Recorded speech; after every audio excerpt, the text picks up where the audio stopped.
Hey everyone, back again. Welcome back to another video review. This time we're going to be taking a look at the Transformers Prime Beast Hunters episode, Thirst. So the episode starts off in the Nemesis where Starscream and Knockout are having a bit of a conversation, and then it is interrupted by Silas / Breakdown complaining, etc., etc. Knockout injects synthetic energon into him, and that causes him to go crazy. And then Starscream suggests they put dark energon in him to make him more crazy, and then that way Megatron can control him.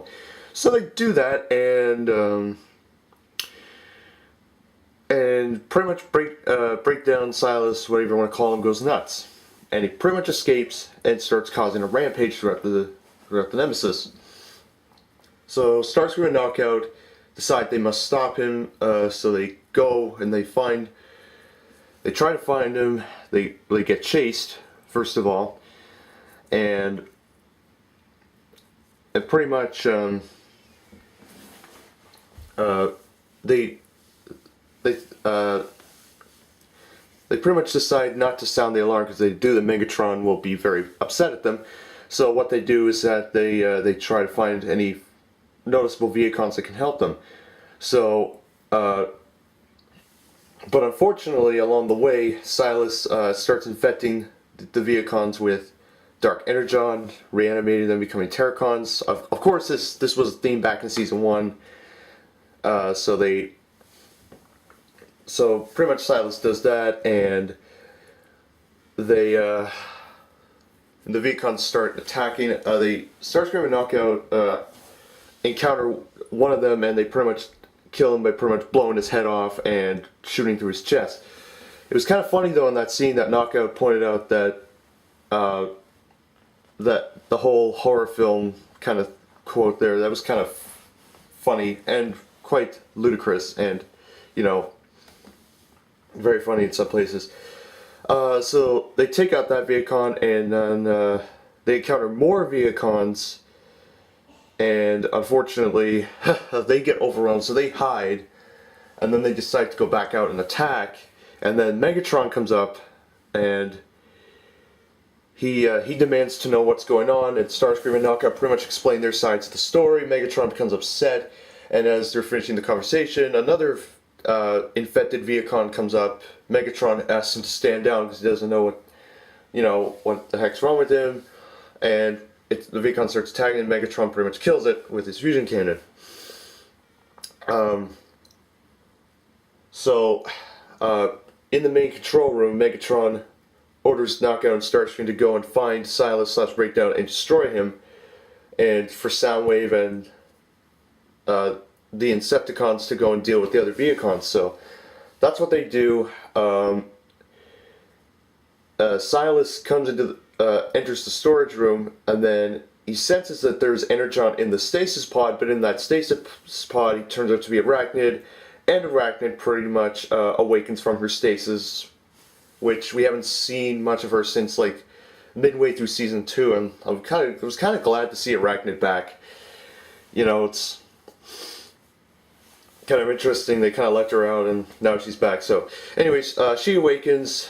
She finds that she finds she thinks Breakdown's still alive, and then of course she starts attacking with Silas starts attacking with the little weird looking mandible thing that he has in his mouth, and the Vehicons also had that as well. So Silas and Arachnid have their little battle, and then Arachnid eventually defeats Silas just by destroying whatever is left of the remains of both Breakdown and Silas, and yeah. So after that, Arachnid escapes with the Vehicons, or the Insecticons rather, and then they encounter Soundwave, and Arachnid is about to attack her, but Soundwave enters coordinates to one of the moons on Cybertron, and pretty much it teleports Arachnid and the Insecticons there via ground bridge. So at the end, Megatron scolds Knockout and Starscream for their little encounter, and then Megatron tells Knockout that just to report all instances to Shockwave and not Starscream, just, you know, for trustworthy sakes. And then Megatron deals with Starscream on his own little thing. And at the end of the episode, we see Arachnid pretty much feasting on one of the Insecticons with the little mandible thing, and it turns out that Arachnid actually did get bitten by Silas/Breakdown during that little encounter, shall we say. So, yeah, that's the end of the episode. Overall, it was interesting. It was a little bit weird in some places, but yeah, it was very interesting to watch. I was kind of glad to see Silas break down again. It was kind of nice to see Arachnid again. Yeah, and the Autobots didn't even show up in this episode, which was kind of strange. But I mean, it was all Decepticon focused in this time around. But I imagine in the next episode it's going to be all Autobot focused.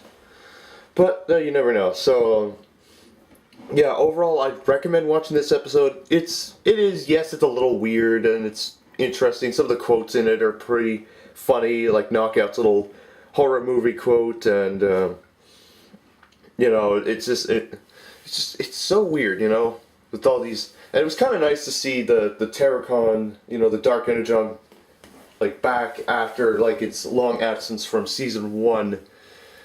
Because of course we saw that with Cliffjumper and Skyquake and the Rock Lord inspired beings and Unicron, you name it, pretty much was infected with Dark Energon in season 1. But anyways, overall, I'd recommend watching this episode. It's not too bad. It could have been better in some places, but it'd be kind of interesting to see about the what Arachnid does to the Insecticons, and if she's going to infect the entire planet of Cybertron with Terracon beings. But you never know. It could probably happen, probably not. You never know. Anyways, so that is my video review of the Transformers Prime Beast Hunters episode, Thirst. I will see you all very soon. I will be back as soon as possible in the next video. And yeah, so take care, see you soon. Have a good day, and I'll catch you all later. Bye-bye.